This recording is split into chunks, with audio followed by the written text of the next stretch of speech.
Good evening, friends. Tonight we drift along the slow, moonlit current of the Nile, slipping quietly beyond 3 millennia, until the present fades like footprints in soft river mud. You may notice the faint scent of damp clay warmed by a relentless sun, hear the muted clink of copper chisels on limestone, and taste, on an imaginary breeze, the sour-sweet notes of barley beer that kept weary hands steady. In unhurried moments to come, we will greet dawn beside humble laborers, stand in the long shadow of a woman who wore the crowns of Upper and Lower Egypt, wander torchlit corridors sealed for eternity, and finally recline on a perfumed rooftop where Lotus wine cools beneath a vault of unblinking stars. 4 gentle chapters, each a steady heartbeat in the vast, timeless body of ancient Egypt. If slow, story-rich history soothes your mind, feel free to tap like and subscribe, and in the comments, share where you're listening from and what the clock reads in your quiet corner of the night. I'm always humbled by how far this sleepy flotilla of curious souls can sail. So, dim the lights, let a small fan whisper like desert wind, ease back into cushions soft as Nile silt, and allow the sand-heavy hours of antiquity to settle around you. Our unhurried journey begins. Imagine yourself waking before dawn in ancient Egypt, perhaps in the year 1450 BCE, during the reign of Thutmose III. The air is still cool, but you know it won't last. Through the small window of your mud-brick home, the eastern sky shows the faintest hint of light, a promise that Ra's solar bark will soon begin its daily journey across the heavens. Your home is modest, a simple structure of sun-dried brick made from Nile mud mixed with straw and sand. The walls are thick, perhaps 18 inches, designed to keep the worst of the day's heat at bay, though by afternoon, even these sturdy barriers will feel warm to the touch. The floor beneath your feet is packed earth, swept clean each evening by your wife.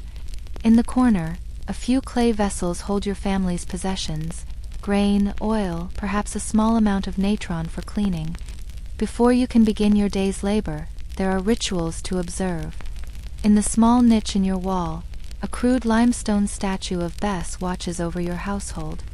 This dwarf god with his lion's mane and protruding tongue may seem comical to modern eyes, but to you, he is a fierce protector against evil spirits.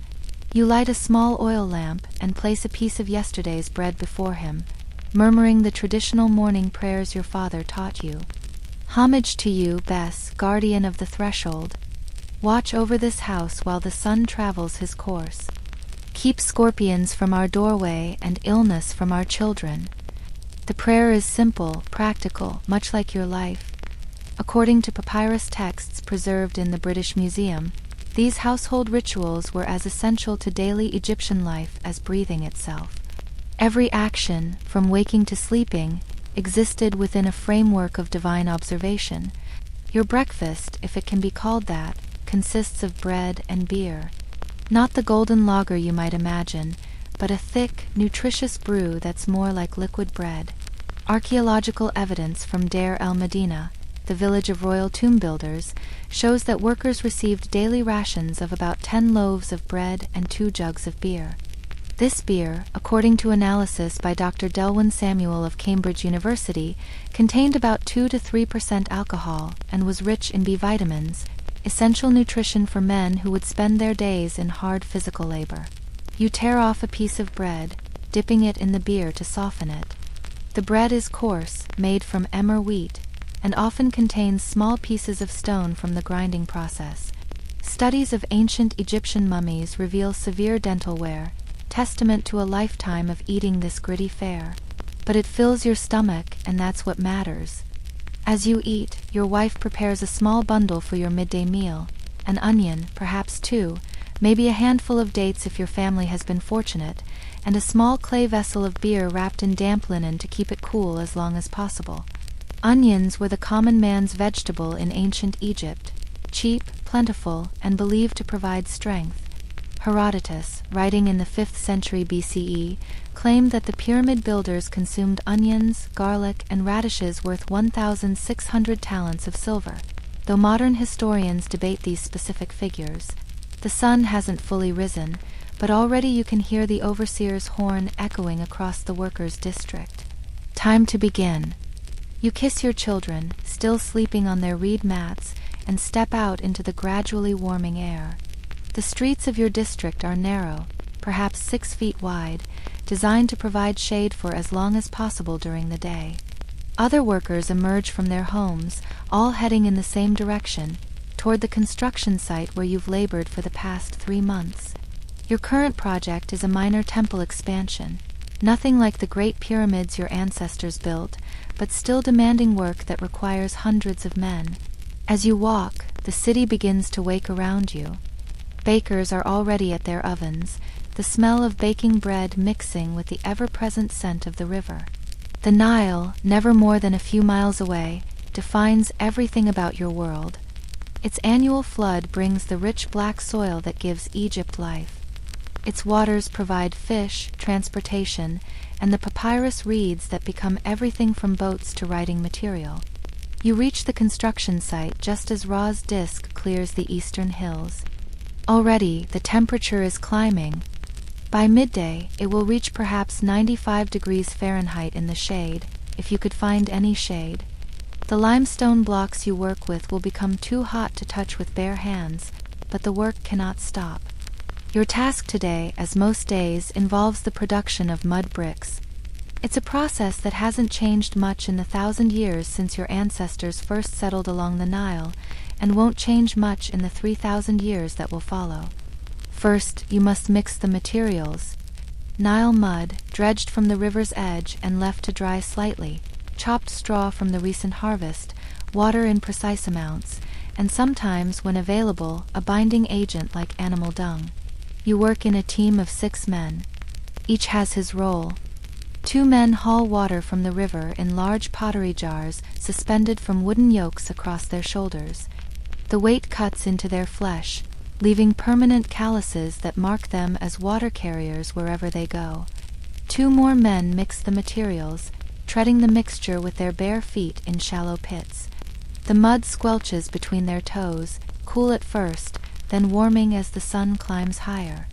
Your job, along with your partner, is to pack this mixture into wooden molds, rectangular frames that produce bricks of standardized size, about 14 inches long, 7 inches wide, and 4 inches thick, according to archaeological measurements from various Middle Kingdom sites. You must work quickly. If the mixture dries too much before molding, the bricks will crack. Too wet, and they won't hold their shape. The rhythm is hypnotic. Scoop, pack, level, lift. Scoop, pack, level, lift. Each brick is laid out in neat rows to dry in the sun. Within 3 days, if the weather holds, they'll be ready for use.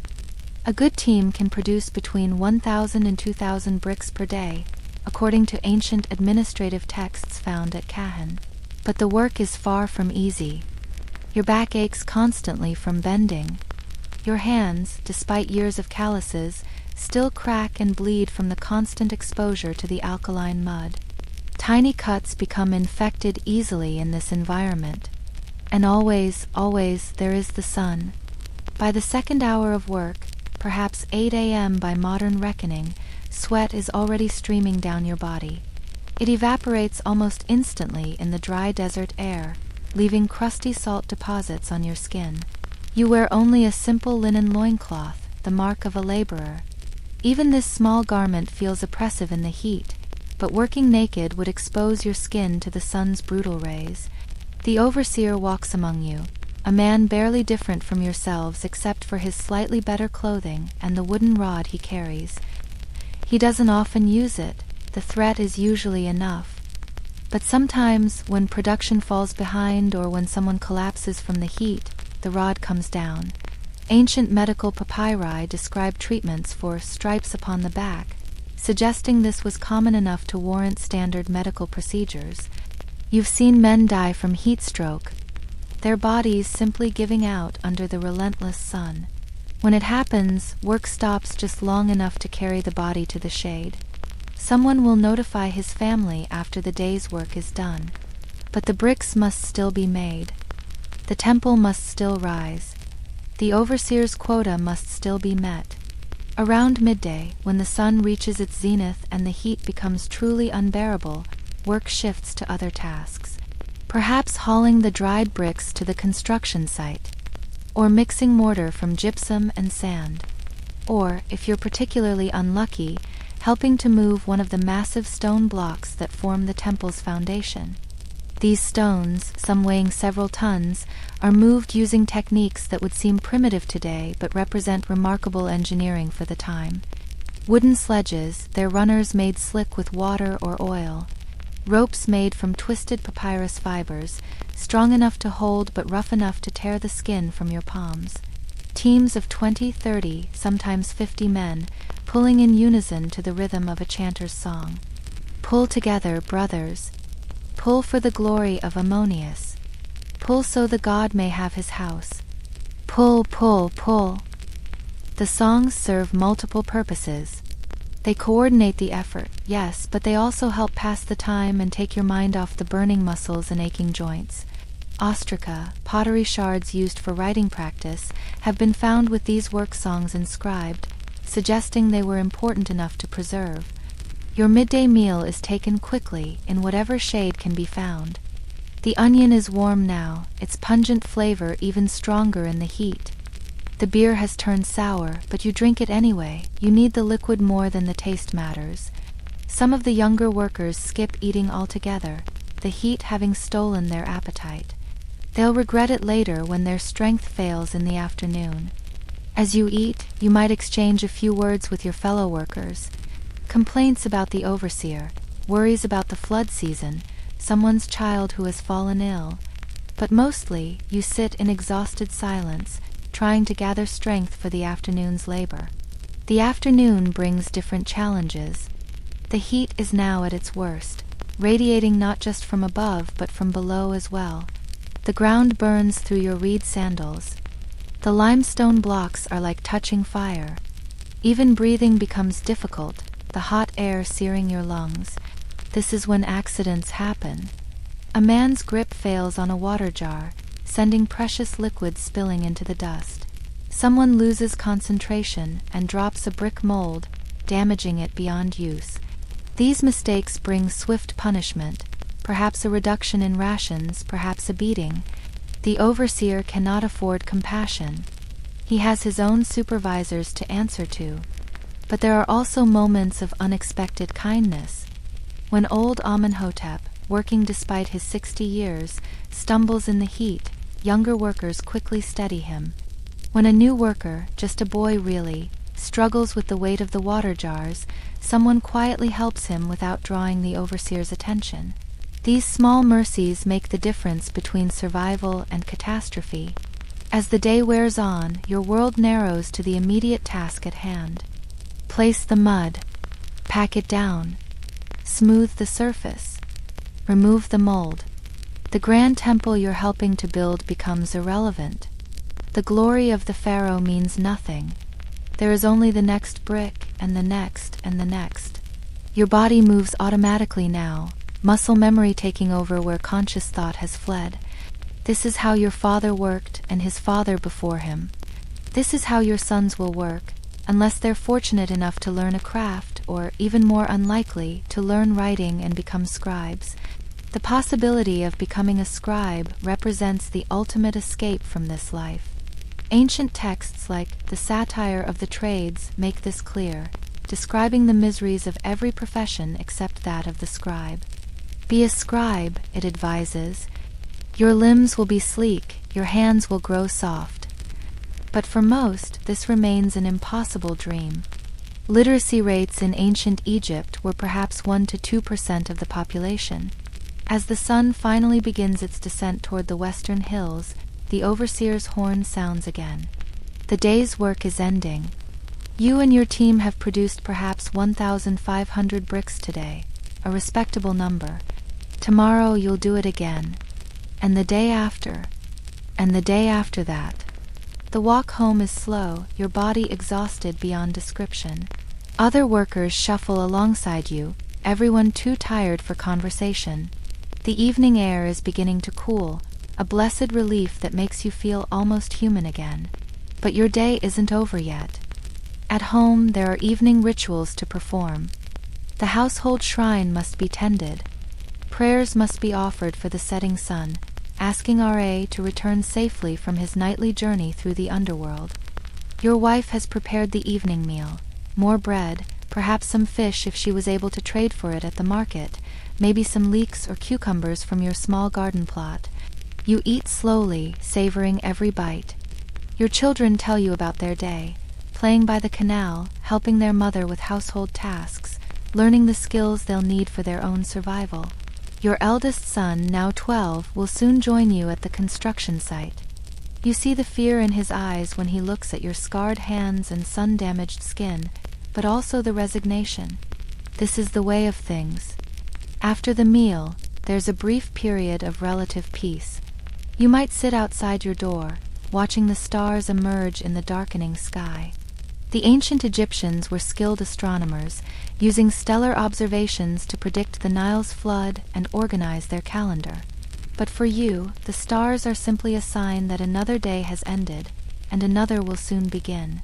Your wife applies a salve to your cracked hands, a mixture of animal fat and herbs that provides temporary relief. She's learned healing from her mother as her mother learned from hers. Without these traditional remedies, passed down through generations, the damage from daily labor would be unbearable. Sleep comes quickly when you finally lie down on your reed mat. Your body aches in a dozen places. Tomorrow will bring the same struggles, the same pain, the same endless repetition. But you've survived another day. Your family has food and shelter. The gods have been properly honored. In your dreams, you might imagine a different life. Perhaps as a craftsman working in the shade of a workshop, or a soldier winning glory in the Pharaoh's campaigns, or even, in your wildest fantasies, as a noble reclining in a cool garden while servants fan you with ostrich feathers. But when dawn comes again, as it always does, you'll wake to the same mud-brick walls, the same morning prayers, the same horn calling you to labor. This is your life, as it was your father's, as it will be your son's.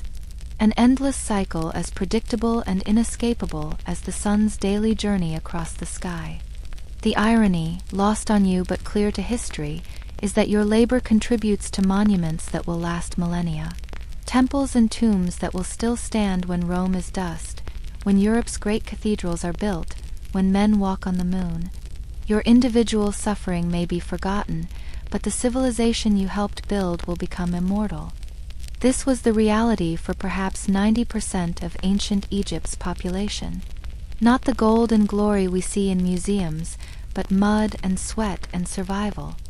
Day after day, year after year, generation after generation, building eternity one brick at a time. According to Egyptologist Dr. Joyce Tilsley, the lives of these common workers were nasty, brutish, and short. Life expectancy for a male laborer was perhaps 35 years, if disease, accident, or exhaustion didn't claim him sooner. Yet they persevered, driven by religious duty, family obligation, and the simple human need to survive. Their stories, written in ostraca and papyri, carved into tomb walls and preserved in archaeological remains, tell us that despite the hardships, they found joy where they could.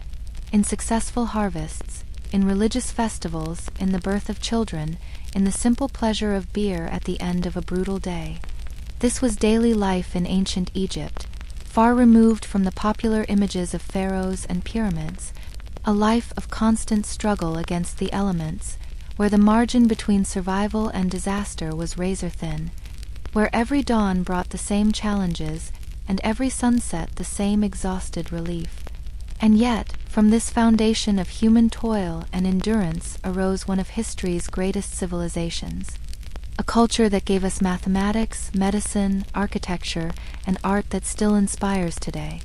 Built not by slaves, as Hollywood would have us believe, but by ordinary workers, men like you, who mixed mud and straw under the burning sun, who pulled massive stones across the desert, who gave their bodies and their lives to create something larger than themselves. Let us now turn from the mud-stained hands of common laborers to the gold-adorned fingers of power, to examine one of ancient Egypt's most fascinating rulers, a woman who dared to claim the divine throne of the two lands. Her name was Hatshepsut, and her story reveals both the rigid structures of Egyptian society and the remarkable ways an exceptional individual could bend them. Imagine the royal palace at Thebes in the year 1479 BCE. The old pharaoh Thutmose II has just died. His body lies in the house of purification, beginning its 70-day journey to mummification.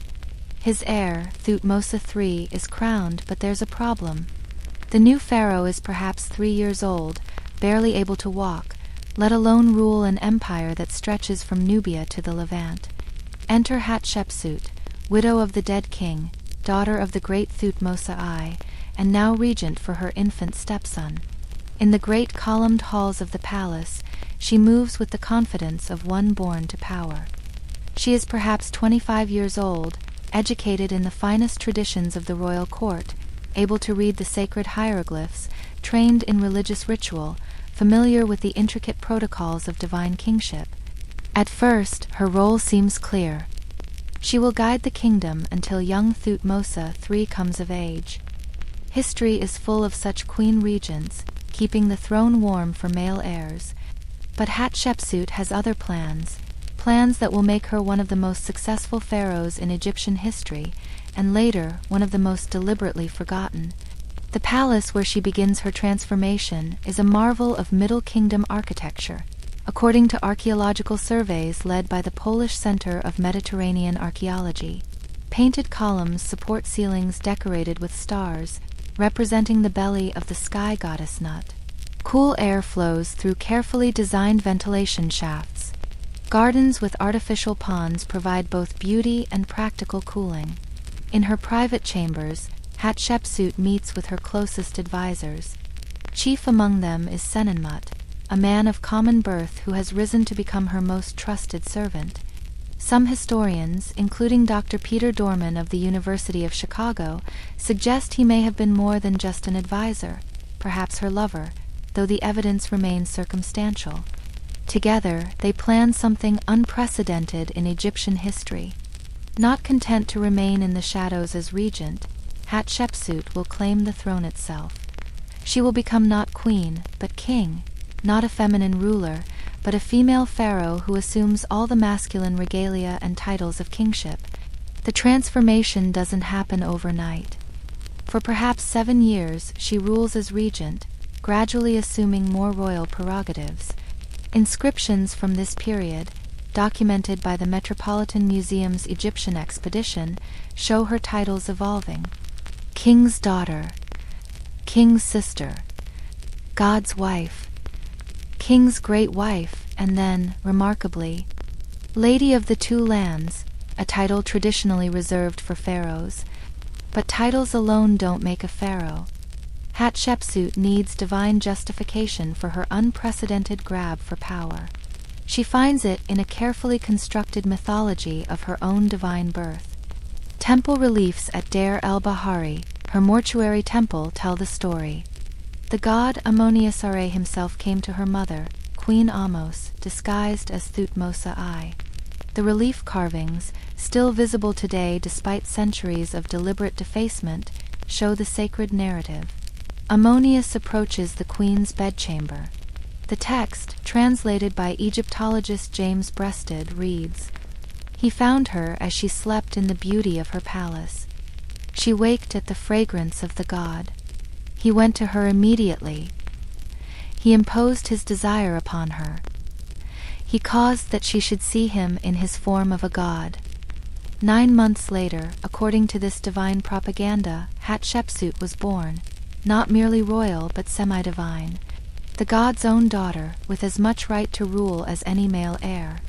It's a brilliant piece of political theater, using Egypt's own religious beliefs to justify the unjustifiable.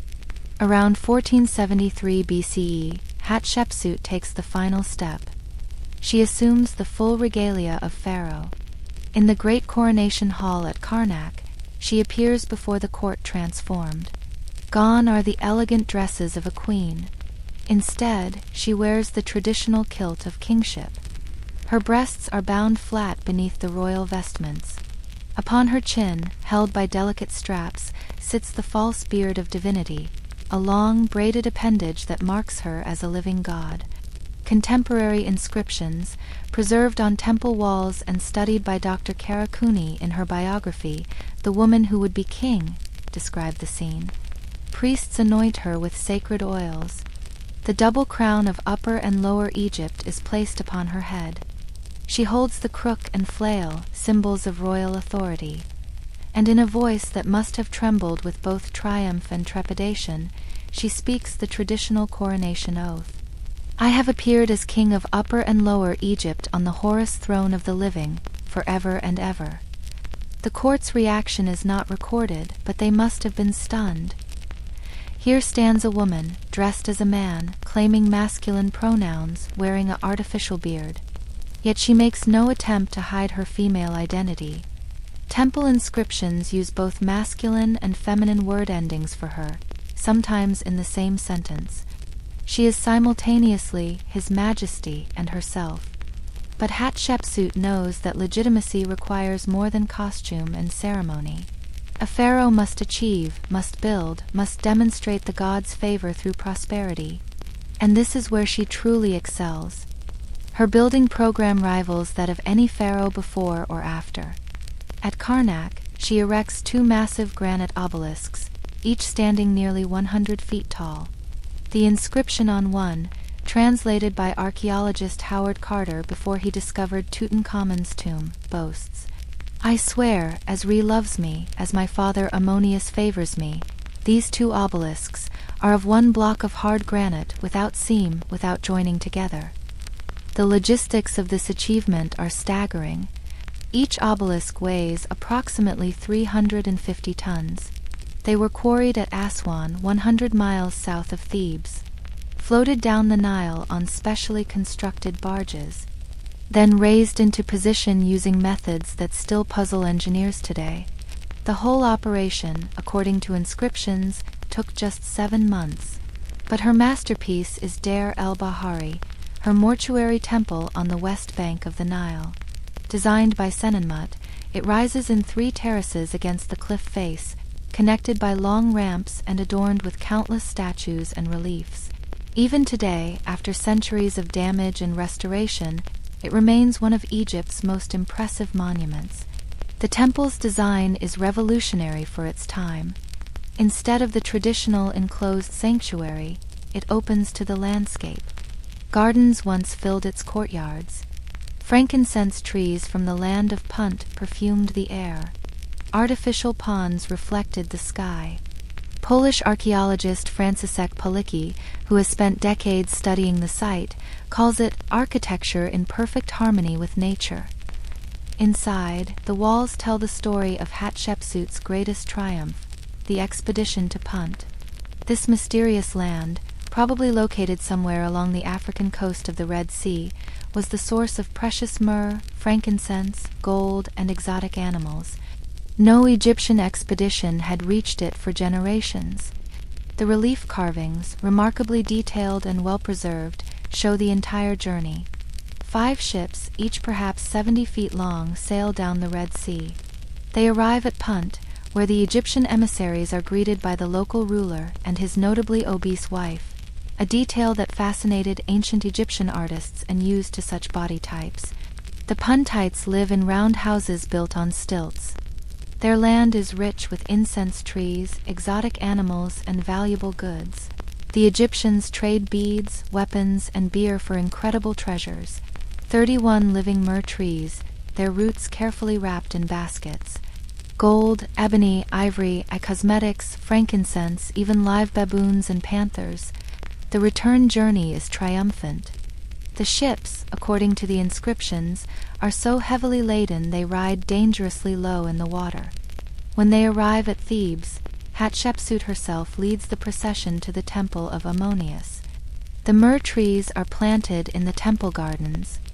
The gold is weighed and recorded, 748 pounds, according to the careful scribal accounts. This expedition does more than bring wealth. It demonstrates that under Hatshepsut's rule, Egypt is powerful, prosperous, and capable of great achievements. Trade flourishes. The borders are secure. Monumental construction projects provide employment. For 22 years, Egypt experiences peace and prosperity rarely matched in its long history. Yet throughout her reign, Hatshepsut faces a constant challenge.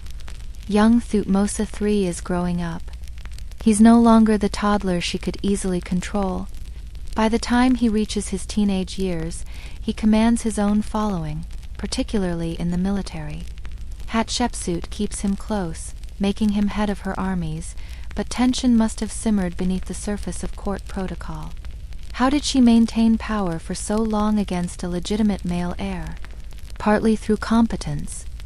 Her reign brings prosperity that benefits everyone from nobles to commoners. Partly through religious authority. As God's wife of Ammonius, she controls vast temple estates and wealth. And partly through a careful network of supporters like Senenmut, who owe their positions entirely to her favor. Dr. Kathleen Keller of UC Berkeley suggests that Hatshepsut's gender may have actually helped in some ways. As a woman, she was less threatening to male officials than a strong male pharaoh might have been. She could play the role of divine mother to Egypt, nurturing rather than dominating. Her royal protocols reflect this balance. In some contexts, she appears in full male regalia, the beard, the kilt, the muscled chest of idealized kingship. In others, particularly religious contexts, she appears as a woman, wearing a dress, clearly feminine, though still bearing royal titles. She is, in essence, whatever the situation requires. Daily life in her court must have been a fascinating study in adaptation. Courtiers approaching the throne would have seen this figure, clearly female in face and form, yet dressed as a male king. How did they address her? The texts suggest they used masculine pronouns and titles while presumably seeing past the costume to the woman beneath. Her throne room at Karnak, reconstructed from archaeological evidence, would have been a place of careful ceremony. Painted reliefs show her receiving foreign tributes. Nubians bringing gold and exotic skins. Libyans offering ostrich feathers. Asiatics presenting costly vessels. She sits on the throne, wearing the double crown, holding the symbols of power, every inch the pharaoh, despite the biology beneath the regalia. But perhaps the most remarkable aspect of Hatshepsut's reign is how it ends. Not in revolution or assassination, but in a quiet transition. Sometime around 1458 BCE, she dies, probably of natural causes, though some historians speculate about cancer based on examination of what might be her mummy.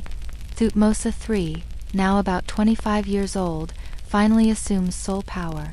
What happens next has puzzled historians for generations. Sometime late in Thutmose III's reign, perhaps 20 years after Hatshepsut's death, a systematic campaign begins to erase her from history. Her statues are smashed. Her cartouches are chiseled out. Her images are defaced. Her name is removed from the official king lists. But this isn't the bitter revenge of a spurned stepson, as early Egyptologists assumed. The erasure happens too long after her death to be personal vindictiveness. Dr. Peter Dorman argues it was political. Thutmose III was securing the succession for his own son. The precedent of a female pharaoh could not be allowed to stand. It might give ideas to other ambitious royal women. The destruction is thorough but not complete. At Deir el-Bahari, workers systematically destroy her statues, but the pieces are carefully buried, perhaps by priests who couldn't bear to completely destroy sacred images. These buried fragments, discovered by the Metropolitan Museum expedition in the 1920s, have been painstakingly reassembled, allowing us to see Hatshepsut as she wanted to be seen. Some images escape destruction entirely, in high places difficult to reach, in minor temples overlooked by the erasure teams, in private tombs where loyal officials included her image despite the official ban. These surviving traces allowed 19th-century Egyptologists to slowly piece together her story. The irony is profound. In trying to erase Hatshepsut, Thutmose III and his successors only made her more intriguing to modern audiences. She has become one of the most studied pharaohs, the subject of countless books, documentaries, and exhibitions. Her mummy, tentatively identified in 2007 through DNA analysis and a matching tooth, drew worldwide attention. That mummy, if it is indeed Hatshepsut, tells its own story. A woman who died around age 50, suffering from arthritis, diabetes, and probably bone cancer. Obese in her later years, far from the slim figure depicted in her statues. Missing teeth, with evidence of painful abscesses.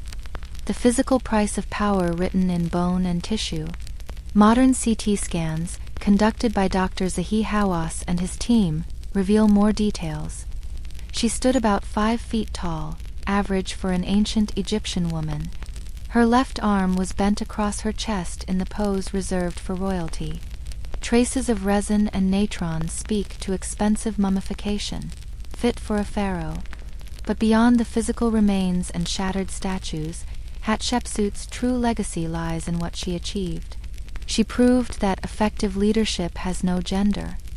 Her reign brought peace, prosperity, and monumental achievements that benefited all Egyptians. She navigated the treacherous waters of palace politics for over 2 decades. She transformed religious architecture. She re-established international trade. She left Egypt richer than she found it. Perhaps most remarkably, she did all this while walking a tightrope between tradition and innovation. She couldn't simply declare a new order. She had to work within existing structures while subtly bending them to her will. Every statue with its false beard, every inscription with its mixed pronouns, represents a negotiation between what was and what could be. Dr. Kara Cooney argues that Hatshepsut's story resonates today because it speaks to universal themes. The outsider who must work twice as hard for recognition. The leader who must balance different constituencies. The woman in a man's world who must carefully calibrate how much femininity to display. The successful figure whose achievements are credited to others or erased entirely. In the end, Hatshepsut's reign poses a fascinating question. What if she hadn't been erased? What if her precedent had stood? Would ancient Egypt have seen more female pharaohs? Would the trajectory of women in power throughout history have been different? We can never know, but the question itself honors her memory more than any statue could. Today, in the Cairo Museum, you can see one of the surviving statues of Hatshepsut. She sits serene, wearing the Nemes headdress of kingship. The false beard is gone, broken off centuries ago. But her face remains, calm, confident, slightly smiling, as if she knows that despite all efforts to erase her, she has achieved the immortality every Egyptian sought. Her name is remembered. Her deeds are recorded. Her story continues to be told. This was Hatshepsut, the woman who would be king, who was king, who ruled with wisdom and prosperity for 22 years, who built monuments that still inspire awe, who proved that power and competence know no gender, and who, despite the best efforts of her successors to erase her, has emerged from the shadows of history to claim her rightful place among Egypt's greatest rulers. Her story reminds us that history is never simply what happened, but what was recorded, what was preserved, what was destroyed, and what was recovered. In Hatshepsut's case, the very attempt to deny her existence has guaranteed her immortality. She has become not just a pharaoh, but a symbol of ambition, of capability, of the refusal to be confined by others' expectations. And perhaps in the quiet halls of the Egyptian Museum, when the tourists have gone home and the lights are dimmed, her statue remembers the glory days, when she sat on the throne of the 2 lands, when priests bowed before her false beard, when ships returned from Punt laden with treasures, when Egypt prospered under the rule of its most unlikely pharaoh, the woman who dared to be king. Let us descend now into the darkness beneath the desert, into the carefully concealed chambers where pharaohs expected to spend eternity. The Valley of the Kings lies on the west bank of the Nile, opposite ancient Thebes, a desolate landscape of limestone cliffs and winding ravines, chosen precisely because it was inhospitable to the living. Imagine standing at the valley's entrance in 1400 BCE. The sun beats down mercilessly on bare rock. No vegetation softens the harsh geometry of stone. The only sounds are the wind whistling through narrow passages and the occasional cry of a hawk circling overhead. This is the realm of the dead, where for 500 years Egypt's rulers would carve their paths to the afterlife. The decision to abandon the visible pyramids of earlier dynasties was strategic. Pyramids, for all their grandeur, were beacons for tomb robbers. Everyone had been plundered, most within a few generations of their construction. The pharaohs of the new kingdom chose concealment over monument. Their tombs would be hidden, their mortuary temples built miles away. Security through obscurity. But the ancient Egyptians knew that concealment alone wouldn't protect their eternal resting places. They needed additional defenses, and so they turned to a combination of engineering, psychology, and perhaps something more, creating tombs that were as much fortress as they were sacred space. The construction of a royal tomb began the moment a new pharaoh ascended the throne. Teams of workers from the village of Deir el-Medina, the same settlement whose remains tell us so much about daily life, would begin the careful process of excavation. These weren't slaves but skilled craftsmen, literate, well-paid, and sworn to secrecy about the tomb's location and design. According to ostraca found at Deir el-Medina and translated by French Egyptologist Bernard Bruyère, the work was methodical. First, the tomb's entrance was carefully chosen, usually in a cleft of rock that could be easily concealed. Then began the slow process of tunneling into the limestone, following a plan that existed only in the minds of the chief architects. The basic design followed a pattern, though each tomb had variations. A descending corridor led from the entrance. Then came a series of passages and chambers, each with specific ritual purposes. The well room, the pillared hall, the antechamber, and finally the burial chamber itself, where the pharaoh's mummy would rest in nested coffins and stone sarcophagi. But between the entrance and the burial chamber lay the defenses, and these were ingenious. The first line of defense was architectural misdirection. False passages led nowhere, wasting the time and resources of intruders. In the tomb of Seti I, discovered by Giovanni Belzoni in 1817, a tunnel extends beyond the burial chamber for over 450 feet, descending into the bedrock before abruptly ending. Its purpose remains unknown, but it may have been meant to confuse robbers into thinking the real burial lay deeper. The well room served multiple purposes. Officially, it represented the tomb of the god Soker. Practically, it collected any water that might enter the tomb during rare flash floods. But it also functioned as a trap. The well shaft, typically 20 to 30 feet deep, would have been covered with a light layer of plaster and debris. An unwary intruder, moving in darkness with only torchlight, might step onto what seemed like solid ground and plunge to their death. Archaeological evidence supports this defensive purpose. In several tombs, remains have been found at the bottom of well shafts, not mummies, but skeletons showing signs of traumatic injury. Some still clutched the tools of their trade: copper chisels, wooden levers, coils of rope. Tomb robbers who triggered the trap and were left by their companions, their bodies becoming unintended guardians of the very treasures they sought to steal. Beyond the well room, more sophisticated defenses awaited.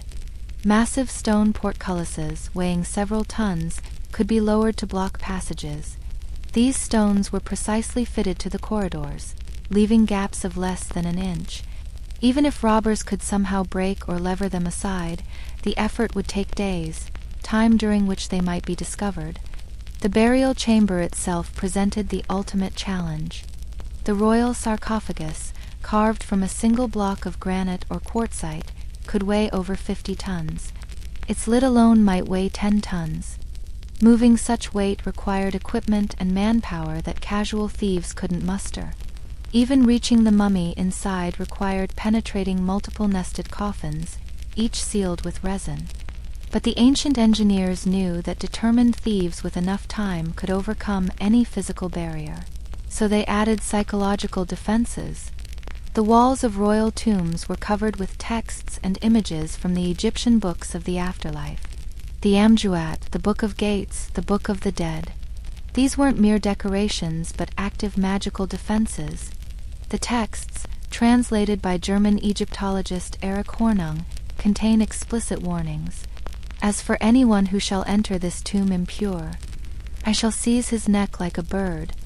I shall cast the fear of myself into him.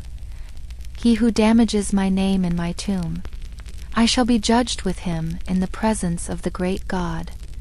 These weren't idle threats to ancient Egyptian minds. The tomb was a liminal space between life and death. The spells and curses inscribed on its walls were believed to have real power. Even hardened tomb robbers performed protective rituals before entering, according to confessions recorded in papyrus documents from the tomb robbery trials of the 20th dynasty. These trial transcripts, particularly Papyrus Abbott and Papyrus Amherst, provide remarkable insight into the reality of tomb robbery. They date from around 1100 BCE, during the reign of Ramesses IX, when a series of investigations uncovered widespread plundering of royal tombs. The confessions, extracted under torture, reveal the methods and motivations of the thieves. One robber, a stonemason named Amenpennefer, described breaking into the tomb of Pharaoh Sopkhamsaf II. "We went to rob the tombs in accordance with our regular habit. We found the pyramid of King Sopkhamsaf, which was not like the pyramids and tombs of the nobles which we habitually went to rob. We took our copper tools and forced a way into the pyramid of this king through its innermost part." The confession continues with disturbing detail about the desecration. The robbers stripped the mummies of their gold and jewels. They set fire to the wooden coffins. They divided the treasure among themselves, 8 men sharing what today would be worth millions. And then, most remarkably, they returned to rob the tomb again and again until finally caught. But beyond human defenses and divine curses, there may have been another, unintentional protection in these tombs. In 1922, when Howard Carter opened Tutankhamun's tomb, several members of his team fell ill. Lord Carnarvon, his financial backer, died within months. The press seized on these events, creating the legend of the Curse of the Pharaohs. Modern science offers a different explanation. Dr. Jeffrey Chamberlain, writing in the medical journal The Lancet, proposed that ancient tombs might harbor dangerous microorganisms.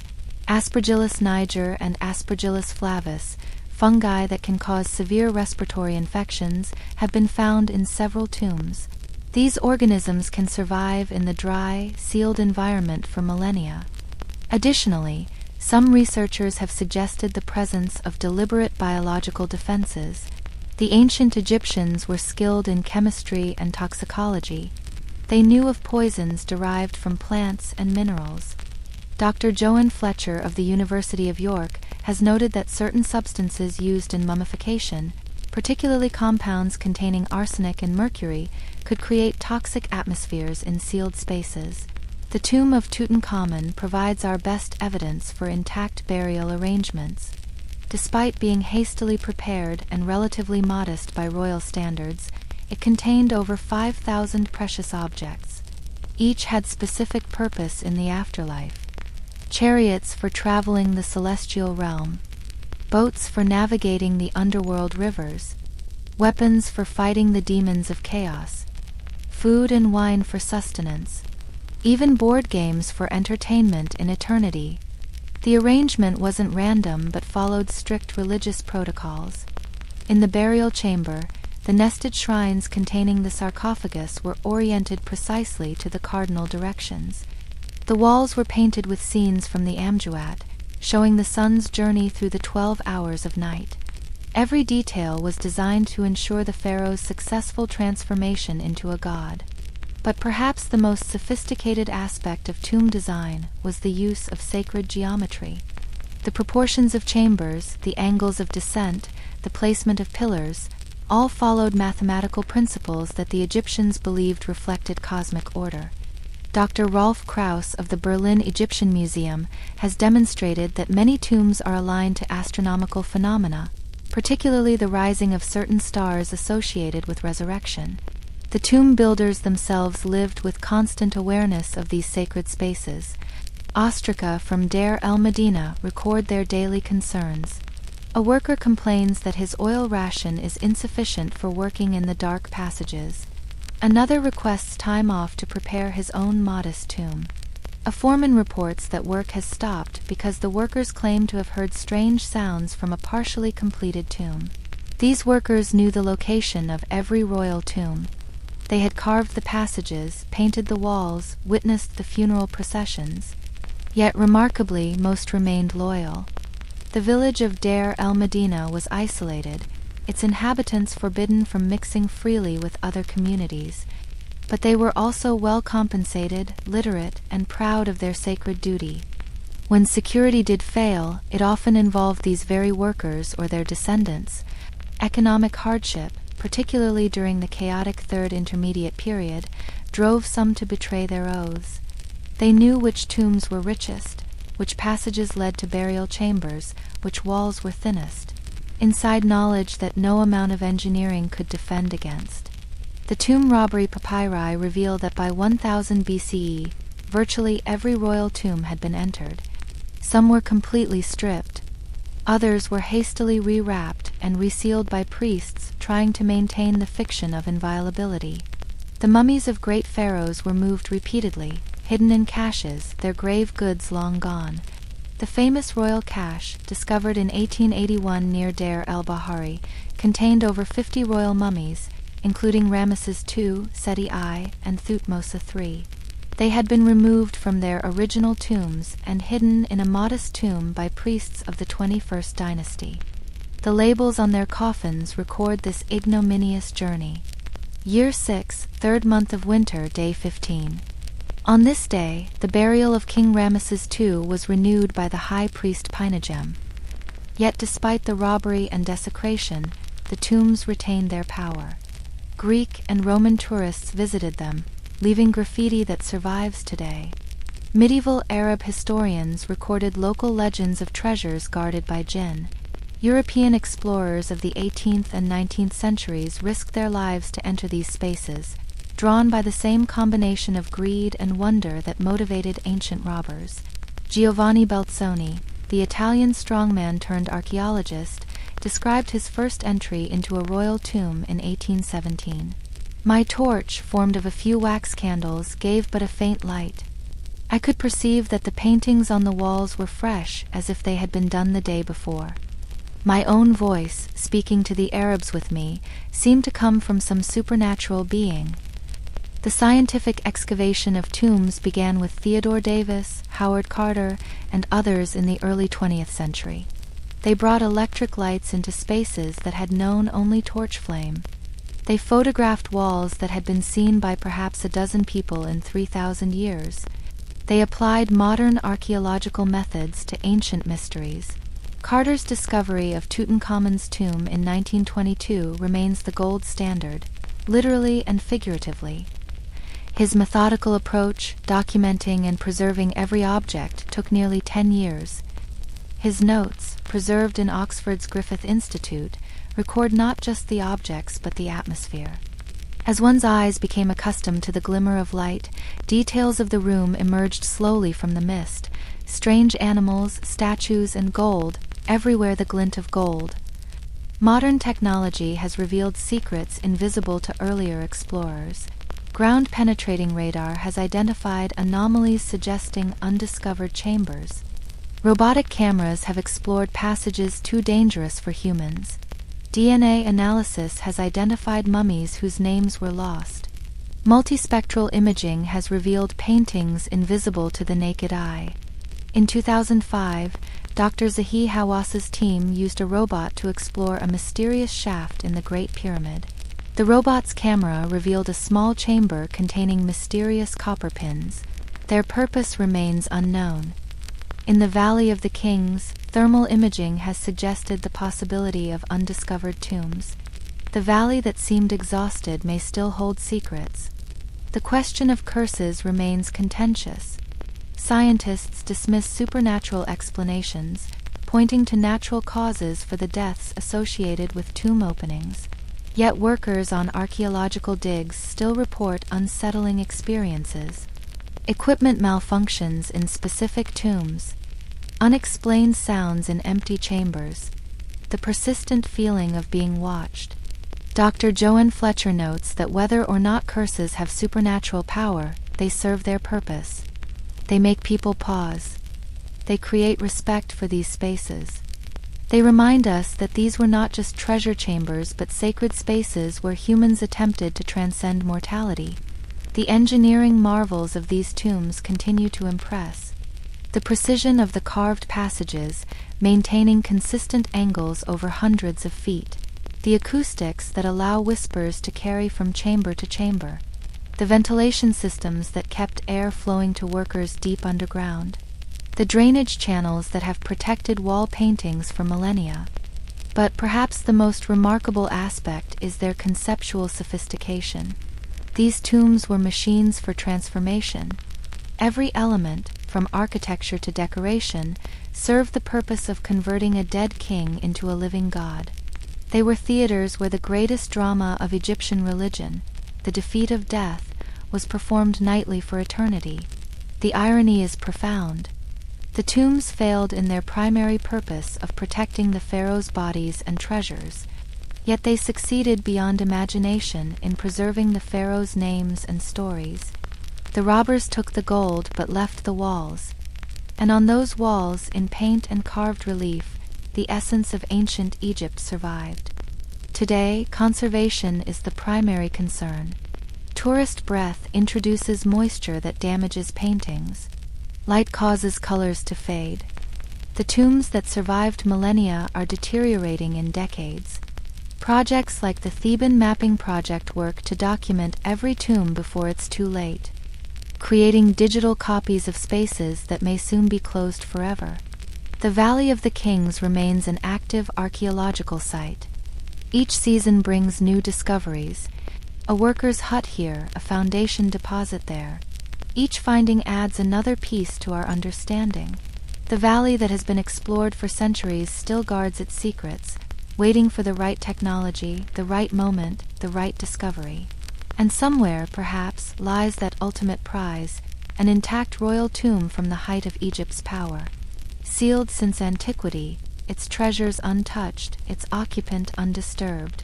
The odds are astronomical, but the possibility drives continued exploration. The valley's last secret, waiting in the darkness. This is the enduring mystery of the Valley of the Kings. A place where engineering brilliance met divine purpose. Where human ingenuity tried to overcome human greed. Where death was meant to be defeated but usually wasn't. Where curses may or may not work but certainly endure. Where every answered question raises three more. The tombs stand as monuments not just to the pharaohs but to the entire Egyptian concept of death and afterlife. They remind us that for these ancient people, death was not an ending but a transformation. The tomb was not a grave but a resurrection machine. And the Valley of the Kings was not a cemetery but a gateway, between this world and the next, between mortality and divinity, between time and eternity. Let us ascend now from the darkness of tombs to the lamplit terraces of nobility, where the elite of ancient Egypt transformed wealth into comfort, power into pleasure, and religious duty into refined entertainment. Here, in the villas along the Nile, we discover a world as removed from the mud-brick maker's toil as the stars are from the earth. Imagine an evening in Thebes during the height of the New Kingdom, perhaps during the reign of Amenhotep III, when Egypt's wealth was legendary throughout the ancient world. The sun is setting behind the western hills, painting the river gold and crimson. On the east bank, in the district where government officials and wealthy merchants maintain their estates, preparations for an evening banquet are underway. The villa we're visiting belongs to Amenhotep, son of Hapu, not the pharaoh, but his chief architect and advisor, one of the most powerful men in Egypt. His home, excavated partially by archaeologists from the University of Pennsylvania, represents the pinnacle of private luxury possible in the ancient world. Let us walk through its gates and experience an evening of Egyptian elite entertainment. The approach to the villa is along a palm-lined avenue. Date palms and dom palms provide shade during the day and gentle rustling music in the evening breeze. The path is swept clean of sand multiple times daily by servants whose only job is maintaining this pristine entrance. Small oil lamps, hundreds of them, are being lit as darkness approaches, creating a pathway of golden light. The villa's exterior walls are whitewashed limestone, glowing pink in the sunset. Unlike the mud brick of common homes, these walls are precisely cut stone, fitted so carefully that no mortar is visible. The main entrance is flanked by lotus-shaped columns, their capitals painted in blue and green, representing the primordial waters from which life emerged. As you pass through the entrance, a servant appears immediately, barefoot, dressed in pristine white linen, head shaved and oiled. He carries a basin of water infused with natron and flower petals.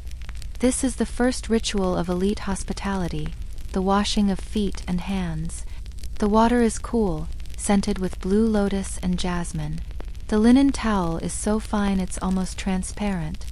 The entrance hall opens into a central courtyard, the heart of the villa's design. Here, architecture and nature blend seamlessly.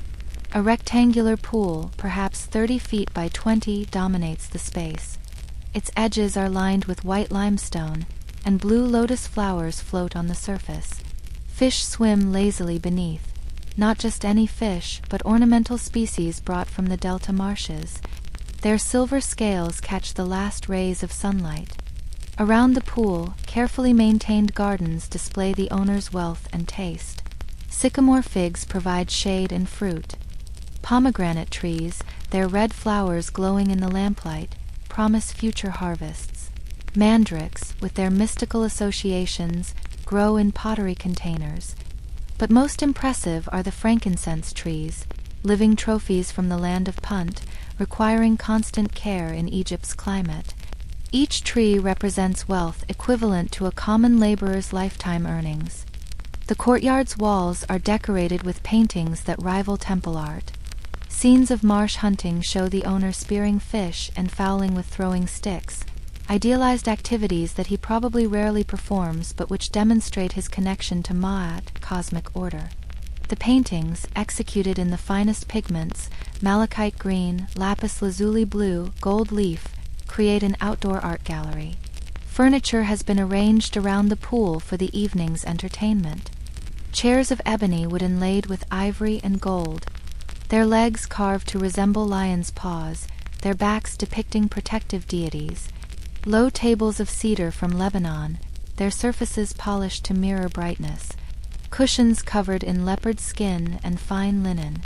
Each piece represents months of skilled craftsmanship. The guests begin arriving as full darkness falls. These are the elite of Theban society. Government officials who oversee vast estates. Military commanders who led campaigns in Nubia and Asia.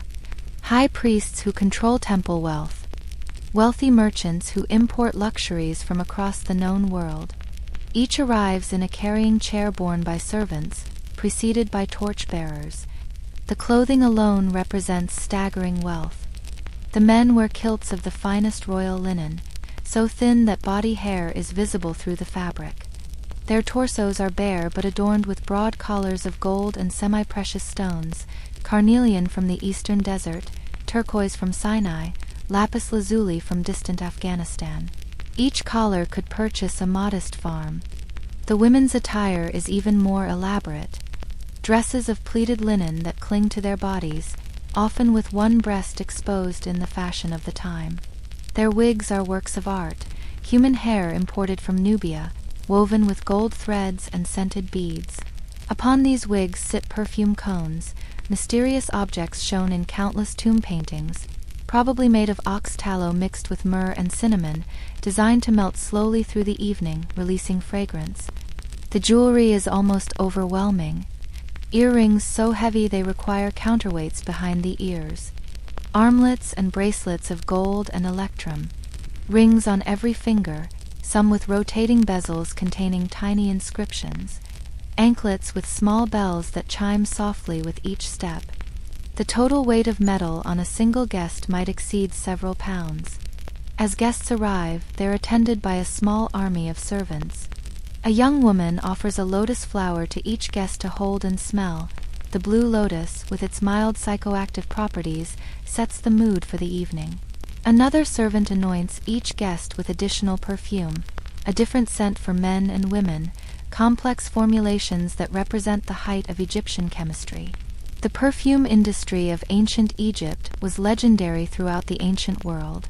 Laboratories in temples and noble houses produced scents of incredible sophistication.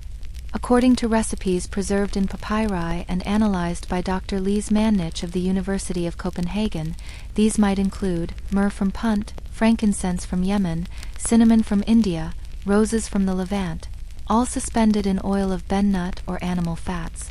The application of cosmetics continues throughout the evening. Servants circulate with palettes of kohl, the black eye paint made from galena. Guests refresh their eye makeup, which serves both aesthetic and practical purposes, protecting against the glare of oil lamps and supposedly preventing eye infections. Green malachite is applied to eyelids. Red ochre mixed with fat colors lips and cheeks. The banquet itself is a masterpiece of culinary art and logistics. The kitchen, a separate building to keep heat and smoke away from the main house, has been active since dawn. Bread in dozens of varieties, flatbreads, raised breads, bread sweetened with honey and dates. Bread was so central to Egyptian cuisine that the hieroglyph for bread became part of the word for food itself. The meat courses represent the pinnacle of privilege. Beef, incredibly expensive in a country where cattle require precious agricultural land. A single cow might be worth more than a laborer's house. The beef has been aged in cool storage rooms, tenderized with wine, and roasted with exotic spices. Ducks and geese, force-fed to produce fatty livers, an ancient precursor to foie gras. Gazelle and oryx, hunted in the desert specifically for noble tables. Fish, despite being abundant, is prepared with equal care. Nile perch wrapped in leaves and baked in clay. Mullet preserved in salt and oil. Roe carefully extracted and served as a delicacy. Each fish has been selected for size and quality, the fishermen knowing that noble houses pay premium prices for perfect specimens. Vegetables, while common, are transformed through preparation. Lettuce, associated with fertility, is served with oil infused with herbs.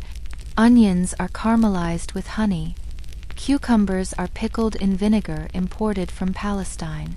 Chickpeas are ground into paste and flavored with sesame, a dish remarkably similar to modern hummus. But it's the exotic foods that truly demonstrate wealth. Coconuts from the Horn of Africa. Pistachios from Syria. Olives and olive oil from Crete. Each represents successful trade missions, diplomatic relationships, or military conquests. A single dish might contain ingredients from a dozen different lands. The wine deserves special attention. Egyptian wine production, centered in the delta and western oases, was sophisticated by any standard. Tomb paintings show every stage: cultivation, harvesting, treading, fermentation, and aging. Wine jars found in royal tombs bear labels that would be familiar to modern enophiles: vintage year, vineyard location, vintner's name, and quality designation. The evening's wines are served in a specific order. Light white wines from the delta to begin, then red wines from the western estates. Finally, sweet wines infused with honey and spices. But the true luxury is sheda, a mysterious beverage mentioned in texts as the most precious of drinks. Recent chemical analysis by Dr. Maria Rosa Guasch-Jane suggests it was a fortified wine, perhaps similar to modern port. The wine is served in vessels that are artworks themselves. Blue faience cups molded with lotus patterns. Glass goblets, still rare and precious, imported from Syria. Silver rhytons shaped like animal heads. And for the host, a gold cup inscribed with prayers for eternal life. Each vessel is filled by cupbearers trained in the precise etiquette of service. Entertainment begins as the meal progresses. Musicians enter, carrying instruments that represent centuries of acoustic refinement. The harp, with its 20 strings of twisted gut, capable of complex melodies. The lute, its sound box covered with parchment, providing rhythmic accompaniment. The double flute, requiring circular breathing techniques still used by traditional musicians today. The musicians, often blind, whether by birth or intention, to prevent them from gazing upon noble women, are masters of their craft. They perform both traditional religious hymns and popular songs. Some songs, preserved on ostraca, are surprisingly earthy. My heart longs for your beauty. Come to me, let us spend the day in happiness. Let us make love without stopping. But the highlight of the musical program is the appearance of the temple chanteuses. These are not common entertainers but noblewomen who hold religious positions. They shake the sistrum, the sacred rattle of Hathor, goddess of music and joy. Its metallic sound, analyzed by ethnomusicologists, produces frequencies that some researchers suggest induce mild trance states. Dancers follow the musicians. Young women, their bodies oiled and virtually naked except for beaded belts that accentuate their movements. They perform acrobatic routines that would challenge modern gymnasts. Backbends, handstands, complex synchronized movements. Tomb paintings at Beni Hassan show these performances in stop-motion detail, revealing choreography of remarkable sophistication. The male dancers are equally impressive. They leap and spin, their long hair whipping dramatically. Some perform with wooden clappers, creating percussion that drives the rhythm. Others manipulate long ribbons that spiral through the air. The entire performance is both athletic exhibition and religious ritual, the movements symbolizing the cosmic dance of the gods. Games provide a more sedate entertainment as the evening progresses. Senet, the most popular board game, is brought out on boards of ivory and ebony. The game, whose rules are partially understood from tomb texts, combines strategy with chance, moves determined by throwing sticks or knucklebones. Players bet significant sums. A lucky evening might win a servant or a piece of jewelry. The game of Mehen, played on a spiral board representing a divine serpent, is even more complex.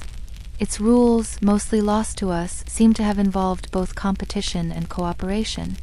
Players work together to reach the center, then compete to return. Possibly a metaphor for the journey through life and death.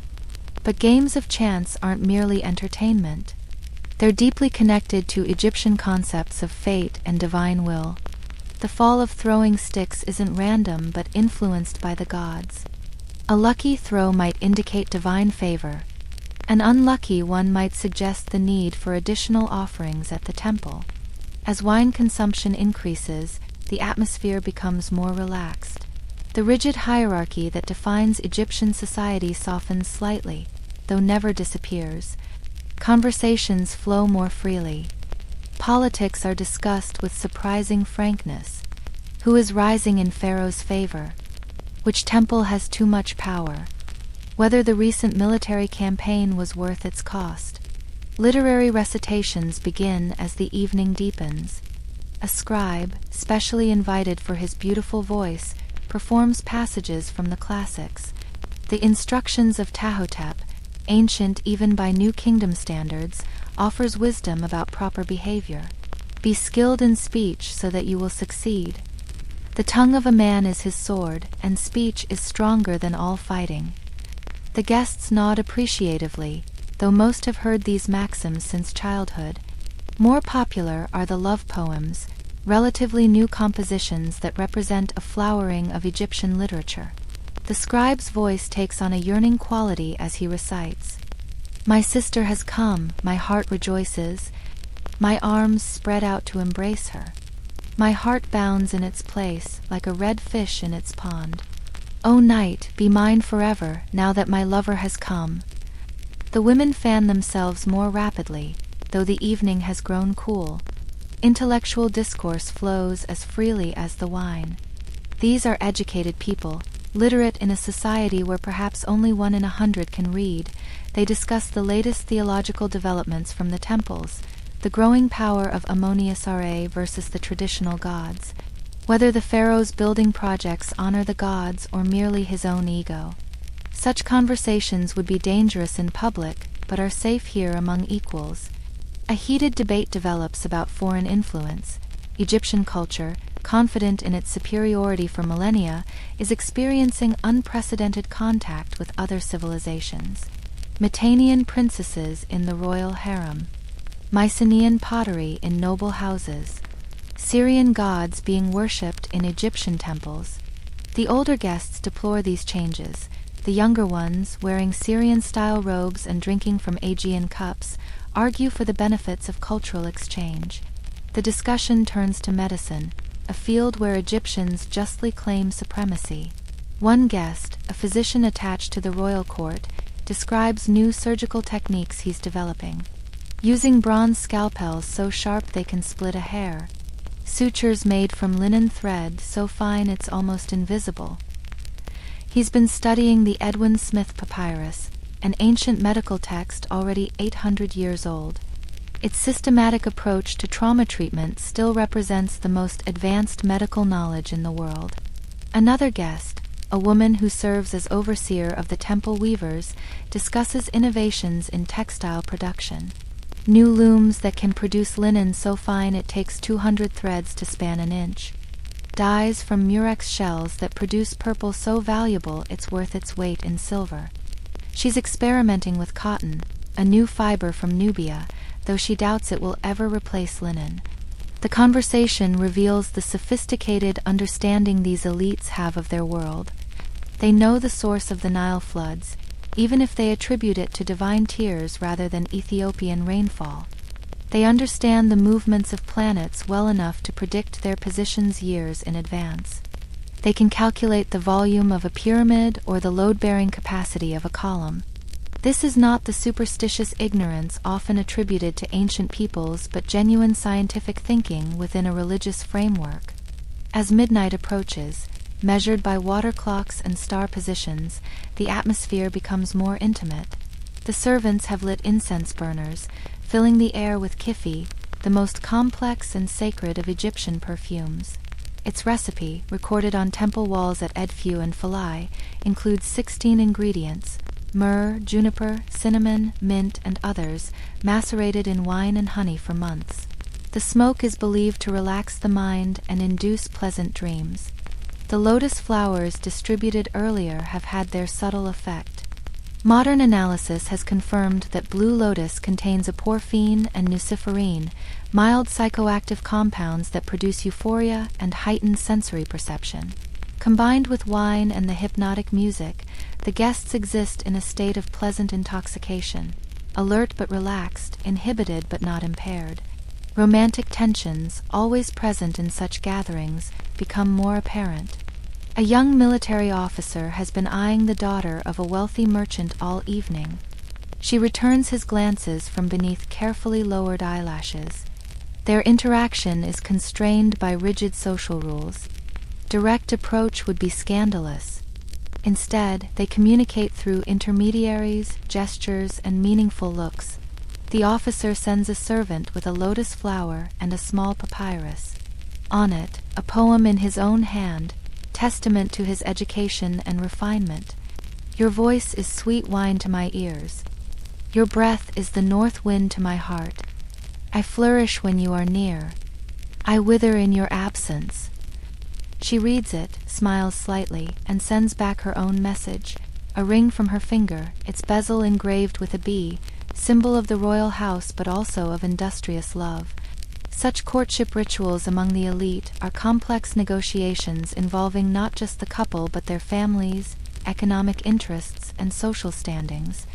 Marriage at this level is rarely about love alone. It's about consolidating wealth, forming political alliances, ensuring the continuation of family lines. Yet within these constraints, genuine affection can develop. Tomb inscriptions speak of beloved wives, missed terribly in death. An older couple demonstrates the successful outcome of such arrangements. Married for 30 years, they sit close together, sharing private jokes. He feeds her choice morsels from his plate. She adjusts his collar when it shifts. Their easy intimacy speaks to a partnership that has transcended its economic origins. When she laughs at his story, the sound is genuine. When he looks at her, his eyes soften. But not all romantic activities are so proper. In the gardens beyond the pool, shadowy figures move among the trees. Secret liaisons, carefully planned and desperately concealed. Adultery, while condemned in wisdom literature, clearly occurred. Legal papyri record divorce proceedings, inheritance disputes, and accusations of infidelity. The penalties could be severe: loss of property, social ostracism, even death in extreme cases. The double standard is evident. Men's extramarital activities are largely tolerated, especially with servants or unmarried women. Women's infidelity is harshly punished. Yet Egyptian women have more rights than their counterparts in most ancient societies. They can own property, initiate divorce, run businesses. At this very banquet, two women are discussing a shipping venture they're financing, independent of their husbands. As the evening progresses, the contrast between this rarefied world and common life becomes increasingly stark. While these nobles debate philosophy and sip imported wine, the city's poor are sleeping on rooftops to escape the heat of their windowless rooms. While dancers entertain with acrobatic displays, laborers' bodies are too exhausted for any movement beyond necessity. The food consumed at this single banquet could feed a common family for months. The wine poured tonight cost more than a craftsman's annual income. The perfumes and cosmetics applied so casually represent exotic ingredients transported thousands of miles. Every aspect of this gathering depends on the labor of hundreds, thousands, who will never experience such luxury. Yet the elite see their privilege as divinely ordained. They are the gods' representatives on earth, maintaining Ma'at through their very existence. Their luxury isn't mere self-indulgence but a religious duty. By living beautifully, they honor the gods. By displaying wealth, they demonstrate Egypt's prosperity. By patronizing artists and craftsmen, they ensure the continuation of culture. This justification is reinforced by the evening's religious observances. Despite the party atmosphere, ritual punctuates the gathering. Before each new course, libations are poured to the gods. Toasts invoke divine names. May Hathor grant you joy. May Thoth give you wisdom. May Ammonius provide abundance. These aren't empty formulas but genuine expressions of piety. A priest, present as both guest and religious authority, performs a ceremony as the night deepens. He burns myrrh on a portable altar, chanting hymns that connect this earthly celebration to divine festivities. In Egyptian theology, the gods themselves feast nightly. This banquet is merely a pale reflection of celestial parties where deities drink golden beer and feast on offerings' spiritual essence.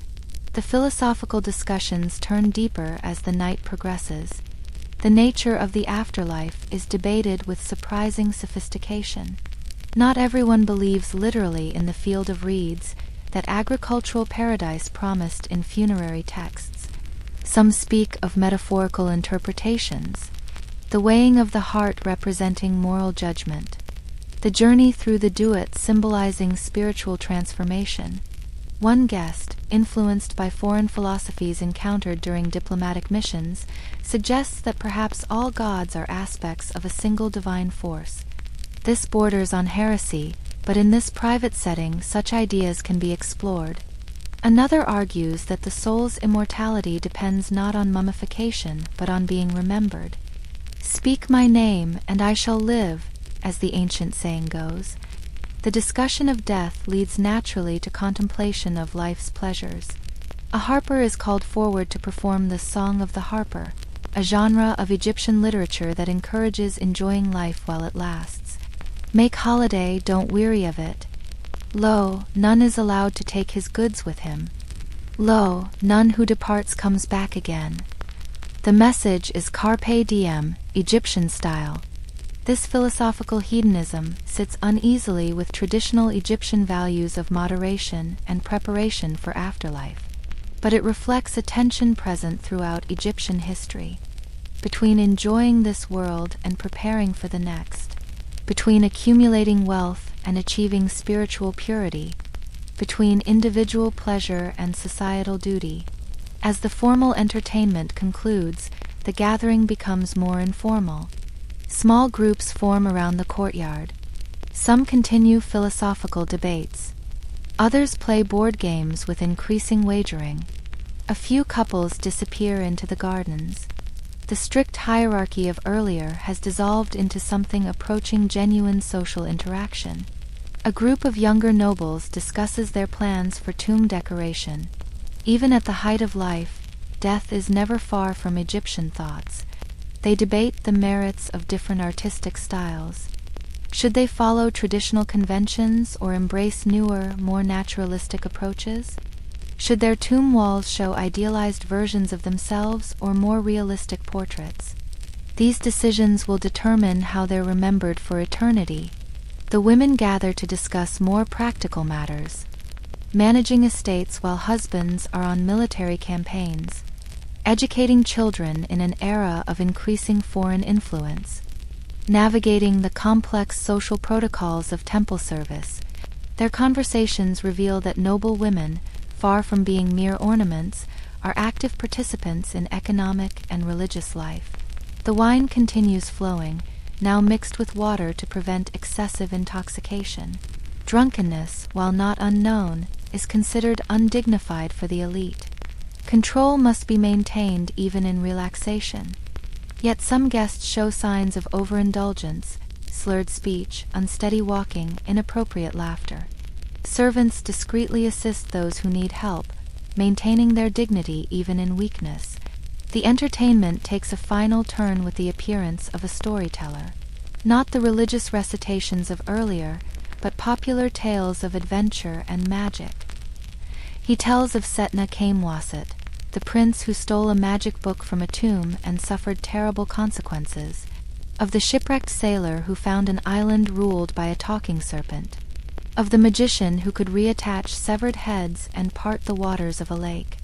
These stories, while entertaining, serve multiple purposes. They reinforce social values. The proud are humbled, the brave rewarded, the impious punished. They preserve historical memory, embedding real events in fantastic narratives. They provide safe spaces to explore dangerous ideas, magic, rebellion, divine defiance, all contained within fictional frameworks.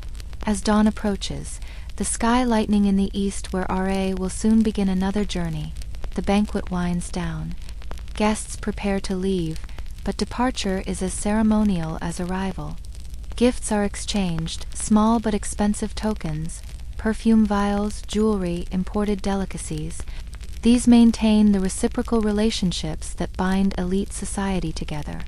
The host provides each departing guest with a breakfast package, bread, fruit, and diluted wine to ease the transition from feast to normal life. This is practical as well as courteous. Many guests are genuinely hungry despite the night's abundance, having eaten more for show than sustenance. The rich foods and strong wines require something simple to settle the stomach. Final ablutions are performed. Servants bring water scented with mint and tamarisk for washing hands and faces. Fresh linen towels remove the night's accumulated oils and perfumes. Some guests change into simpler clothing for the journey home. Others maintain their finery, wanting to be seen returning from such an important gathering. The carrying chairs arrive in order of social precedence. The highest-ranking guests leave first, their departure as much a performance as their arrival. Torch-bearers light their way though the sun is rising. Guards ensure their safety though the noble district is well patrolled.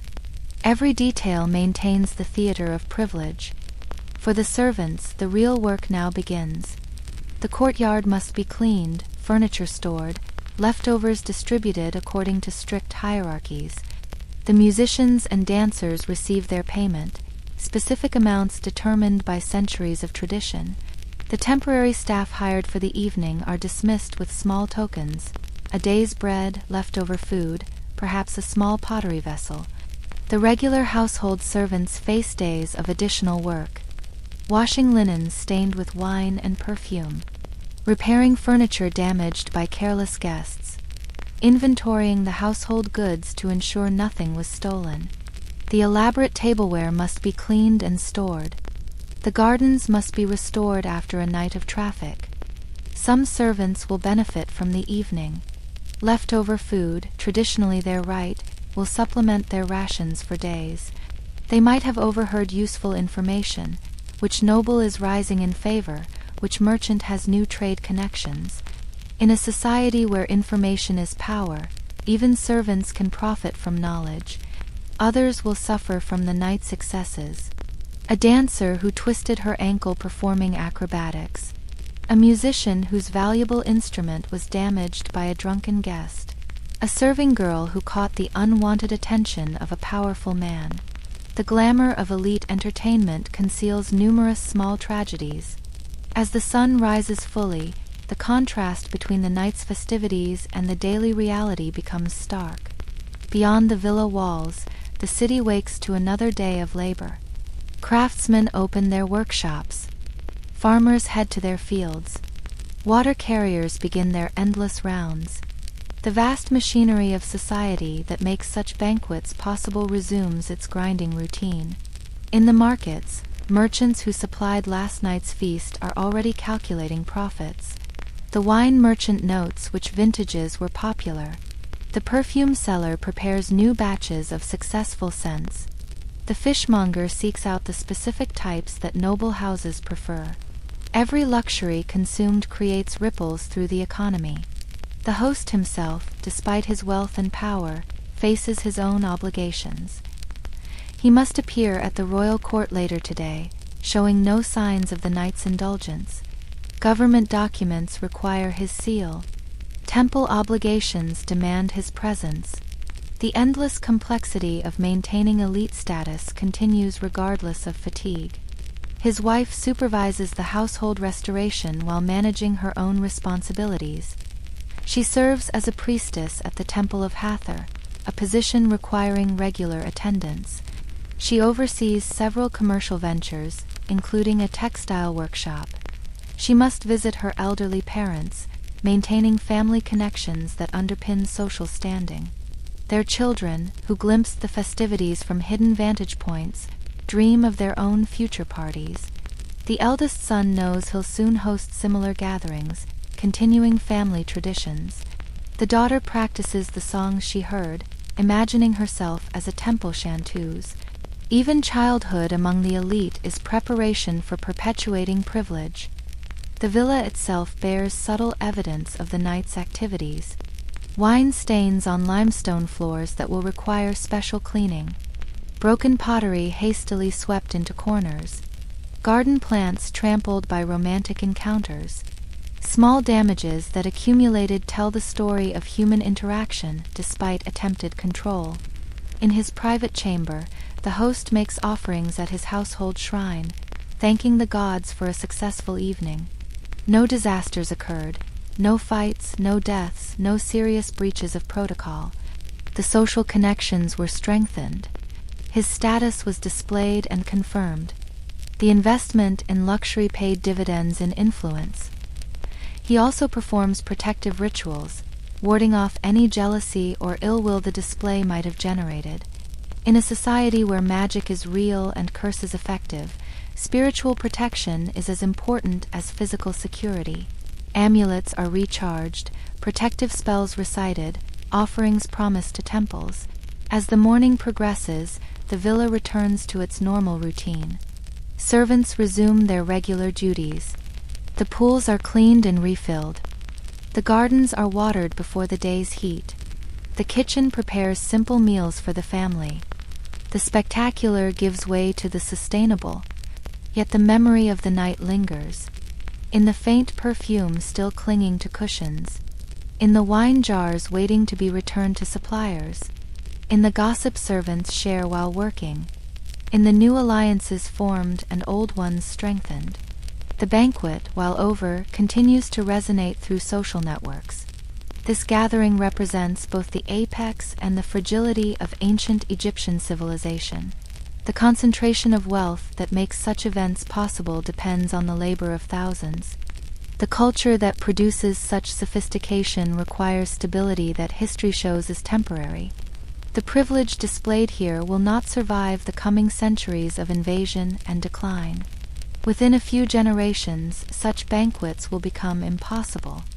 Economic troubles will make imported luxuries unavailable. Political instability will make large gatherings dangerous. Foreign conquerors will impose different customs. The elaborate culture of Egyptian elite entertainment will fade into memory, preserved only in tomb paintings and papyrus fragments. But for now, in this moment, the Egyptian elite live at the pinnacle of ancient luxury. They have created a culture of refinement that transforms mere wealth into aesthetic experience. Every sense is engaged: sight through art and beauty, sound through music and poetry, smell through perfumes and incenses, taste through cuisine and wine, touch through fine fabrics and oils. The science behind this luxury is remarkably sophisticated. Chemistry in the perfumes and cosmetics, acoustics in the musical instruments, botany in the gardens, astronomy in the timekeeping, mathematics in the architecture. What appears as mere indulgence actually represents the accumulation of centuries of knowledge. The social technology is equally complex. Hierarchies that maintain order while allowing flexibility. Rituals that bond groups while permitting individual expression. Economic systems that concentrate wealth while ensuring some distribution. Religious frameworks that justify privilege while demanding responsibility. This banquet is a masterpiece of social engineering as much as sensory pleasure. As the day wears on and the villa returns to normal, we're left with profound questions about human nature and society. Is such luxury inherently corrupting, or does it represent the highest achievement of civilization? Can extreme inequality be justified by cultural production? Does the beauty created by the few compensate for the suffering of the many? These questions have no easy answers. The Egyptian elite would argue that their luxury serves divine purposes. Modern observers might see exploitation and injustice. The truth probably lies somewhere between, a complex civilization that achieved remarkable heights while resting on troubling foundations. What we can say with certainty is that these banquets represented more than mere parties. They were theatrical productions where social bonds were performed and reinforced. They were economic engines that drove trade and craftsmanship. They were religious rituals that connected human celebration to divine order. They were cultural laboratories where art, music, and literature flourished. This evening along the Nile, with its perfumed air and lotus wine, its music and philosophy, its careful hierarchies and occasional transgressions, this represents ancient Egypt at its most refined and most revealing. Here, in the lamplight beside the sacred river, we see both the glory and the contradictions of one of history's greatest civilizations. The mud brick maker we met at dawn could never imagine such luxury. Yet his labor makes it possible. The Pharaoh in his palace lives even more grandly. Yet he depends on nobles like our host to administer his kingdom. The gods in their temples receive the finest offerings. Yet they require human intermediaries to interpret their will. This interconnectedness, this delicate balance of labor and luxury, sacred and profane, individual and collective, this is the essence of ancient Egyptian society. And nowhere is it more visible than in these elaborate entertainments where the elite simultaneously display their privilege and perform their obligations. As we leave the villa and return to our own time, we carry with us the echoes of that ancient evening. The taste of lotus wine, the sound of sistrums, the smell of kifi incense. But more than sensory memories, we carry questions about how humans organize society, distribute resources, create meaning. The perfumed nights on the Nile are long gone. The villas are ruins, the nobles dust, their names preserved only in tomb inscriptions. Yet their pursuit of beauty, their cultivation of pleasure, their attempt to create paradise on earth, these remain deeply human aspirations that transcend time and culture. And so, dear friends, our journey through ancient Egypt draws to a close. We've walked in the footsteps of laborers and nobles, priests and pharaohs. We've felt the scorching sun on mud brick makers' backs and the cool evening breeze in villa gardens. We've descended into sealed tombs and ascended to palace heights.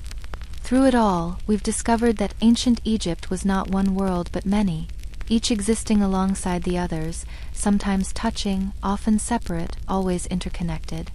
The worker we met at dawn, mixing mud and straw under Ra's unforgiving gaze. His life was one of endless repetition and bone-deep exhaustion. Yet his labor built monuments that have outlasted empires. His simple morning prayers were part of the same religious system that justified pharaonic power. His meager rations came from the same Nile that fed noble banquets. Hatshepsut, in her false beard and divine regalia, seems impossibly distant from that common laborer.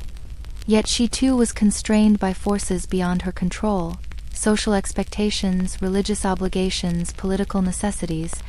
Her power, absolute as it appeared, was actually a careful performance, a daily negotiation between what was possible and what was permissible.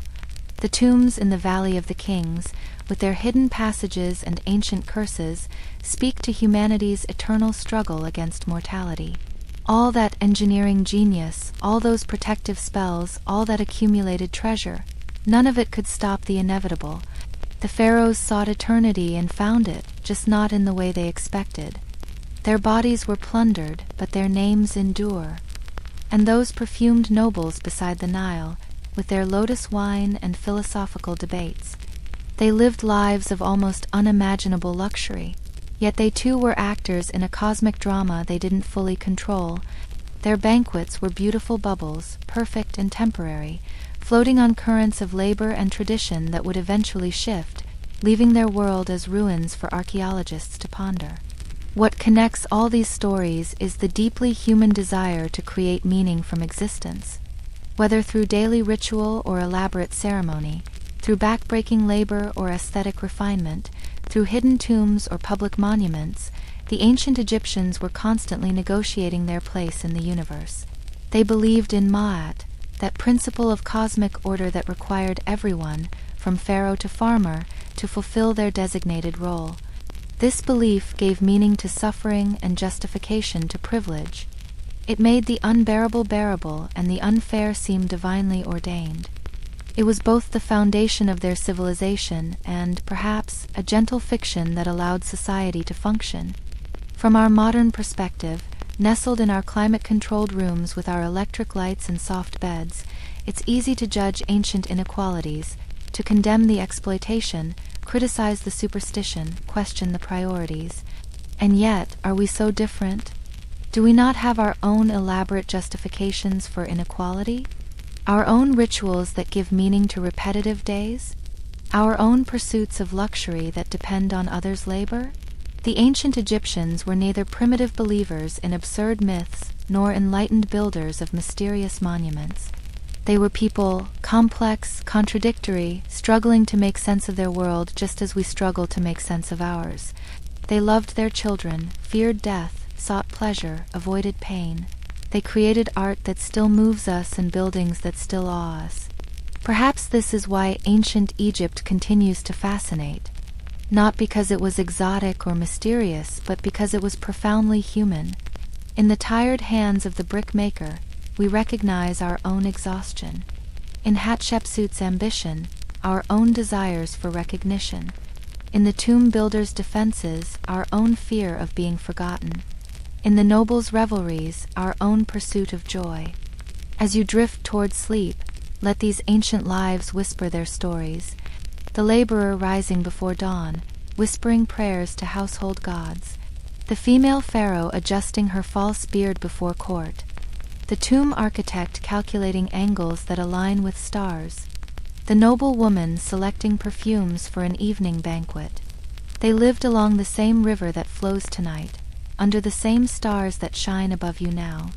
They felt the same emotions that pulse through human hearts in every era: love and fear, hope and despair, exhaustion and exhilaration. Time may separate us, but humanity connects us. Their civilization rose from the Nile mud and eventually returned to it. Their monuments crack and crumble a little more each year. Their mummies rest in climate-controlled museum cases, far from the tombs they prepared. Their gods are silent, their prayers unanswered, their magic stilled. And yet, And yet something persists. Call it memory, call it legacy, call it the eternal human spirit. In every museum visitor who gasps at golden funeral masks, in every student who learns to read hieroglyphs, in every dreamer who imagines walking through ancient Thebes, the ancient Egyptians achieved the immortality they sought. Tonight, as you settle into sleep, you might dream of Egypt. Perhaps you'll find yourself beside the Nile at dawn, watching the sun rise over palm trees. Perhaps you'll walk through torchlit tombs, hieroglyphs dancing in flickering light. Perhaps you'll recline beside a lotus pool, listening to harp music under desert stars. Or perhaps you'll simply rest, grateful for your soft bed instead of a reed mat, for your climate control instead of mud brick walls, for your evening's entertainment that didn't require months of labor to afford, for your tomorrow that won't demand back-breaking toil under burning sun. The ancient Egyptians believed that to speak the name of the dead was to make them live again. Tonight we've spoken many names: Hatshepsut, Amenhotep, Thutmose, and countless unnamed workers who built eternity one brick at a time. In speaking their names, in telling their stories, we've granted them the immortality they craved. But now it's time to let them rest, and for you to rest as well. Let the desert wind carry away the day's tensions. Let the eternal Nile wash your worries downstream. Let the ancient stars, the same ones that watched over pharaohs and farmers, watch over your sleep. Close your eyes and feel yourself drifting, not down the Nile but through time itself, past pyramids and temples, past hieroglyphs and harvest scenes, past all the accumulated centuries, until you return to this moment, this bed, this gentle darkness, this peaceful present. You wouldn't last a day in ancient Egypt. The heat would overwhelm you, the labor would break you, the diseases would threaten you. But you don't have to last a day there. You can visit in dreams and return in waking. You can carry their stories without bearing their burdens. You can honor their memory while appreciating your comfort. So rest now, modern dreamer. Rest and be grateful. For your soft pillow instead of a wooden headrest. For your clean water instead of river mud. For your freedom to rest without tomorrow's labor looming. For your ability to travel through time in imagination while your body remains safely here. The ancient Egyptians have finished their stories for tonight. The workers have set down their tools. The pharaohs have removed their crowns. The priests have extinguished the temple flames. The nobles have ended their banquet. All of ancient Egypt settles into silence. And in that silence, you too can rest, wrapped not in linen bandages but in soft blankets, preserved not by natron and resin but by the gentle embrace of sleep, journeying not through the dangerous duet but through peaceful dreams. Good night, friend. May your sleep be deep, your dreams be gentle, and your awakening be to a world where you're grateful for both what was and what is. The ancient Egyptians believed that sleep was a rehearsal for death, a daily journey into darkness from which one might not return. But they also believed in awakening, in the daily resurrection that came with dawn. Tonight you need not fear either journey. Simply rest, simply breathe, simply be. The Nile flows on, eternal, patient, unchanging, carrying everything downstream, sorrows and celebrations, empires and individuals past and present, all flowing toward tomorrow. And you flow with it, into sleep, into dreams, into the gentle darkness where all stories end and begin again. Sleep well, dream deep, and remember you have survived every day of your life so far. Tomorrow, unlike our ancient Egyptian friends, you'll wake to possibilities they could never imagine. But tonight you can rest. The lamp dims, the voices fade, ancient Egypt recedes into memory, and you remain, safe, comfortable, drifting into peaceful sleep.